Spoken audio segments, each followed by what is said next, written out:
Kadang-kadang ubat hati isteri ni bukan emah pemata. Cukup cuma ajak dia naik motor, pusing kampung ambil angin petang. Rumah tangga ni kalau duduk terperap je, panas. Kena keluar, biar angin luar tanpa muka, baru sejuk balik kepala yang kusut. Tak payah kereta mewah pun tak apa. Naik motor buruk ni lagi rapat, boleh peluk erat-erat.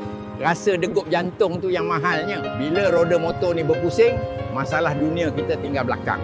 Yang ada cuma kita berdua, menikmati rezeki Tuhan depan mata. Orang lelaki, jangan berat tulang nak start enjin.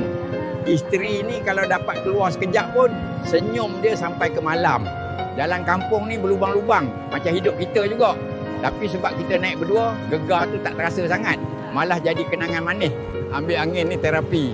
Angin tu tolong sapu debu-debu serabut dalam fikiran. Balik rumah nanti, hati jadi lapang, nak ibadat pun tenang. Bahagia tu tak jauh, pusing keliling kampung pun jadi.